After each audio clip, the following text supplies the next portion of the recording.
हमारे पास क्वेश्चन है, prove that a parallelogram circumscribing a circle is a rhombus. मतलब हमारे पास कोई पैरेललोग्राम है जिसके अंदर एक सर्कल है, तो वो प्रूव करना है कि वो एक रोम्बस बन रही है।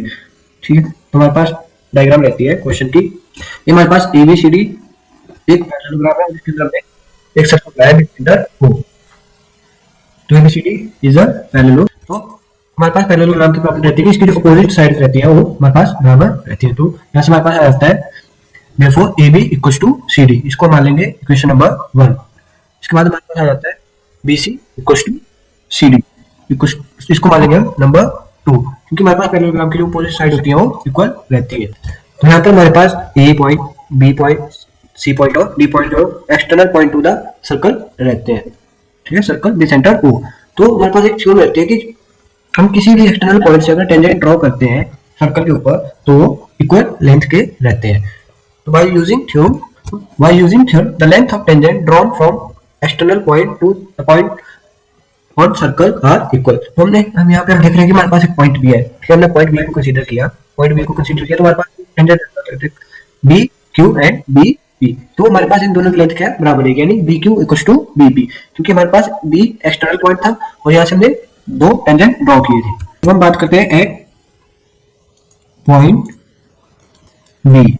ठीक है, तो ऐसे टेंजेंट ड्रॉ किए दो, एक था हमारे पास BP इक्वल टू BQ, इसको मानेंगे इक्वेशन नंबर 3। सिमिलरली अगर हम C, D और A पॉइंट्स की बात करते हैं, तो अगर हम पॉइंट A की बात करें तो हमारे पास आ जाता है AP इक्वल टू AS, और एट पॉइंट,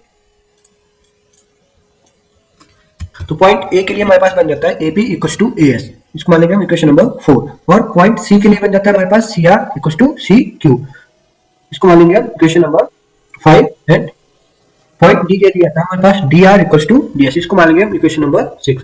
और now adding equation number 3, 4, 5 and 6, तो हमारे पास बन जाती है equation BP plus AP plus CR plus DR equal to BQ plus AS plus CQ plus DS। अब हम इनको रीअरेंज करके लिखते हैं तो हमारे पास बनता है BP plus AP plus CR plus DR equal to BQ plus CQ plus AS plus DS। जो AP प्लस BP किसके बराबर होता है, AP plus BP equal to AB, और CR plus DR equal to ये किसके बराबर आता है हमारे पास, CD के बराबर। और सिमिलरली हमारे पास BQ प्लस CQ आता है हमारे पास BC के बराबर, और AS plus DS equal to AD के बराबर आता है हमारे पास। इसको मान लेते हैं इक्वेशन नंबर 6। हमारे पास इक्वेशन नंबर 6 बन जाता है, equation number 6 equal to AB plus CD equal to BC plus AD। अगर हम अपनी इक्वेशन नंबर 1 एंड 2 को देखें ध्यान से, तो हमारे पास AB किसके बराबर था, CD के बराबर, और BC किसके बराबर था, AD के बराबर। ठीक है, तो हम इक्वेशन 1 एंड 2 का यूज करेंगे अब, फ्रॉम 1 एंड 2। ठीक है, AB plus AB equal to BC plus BC।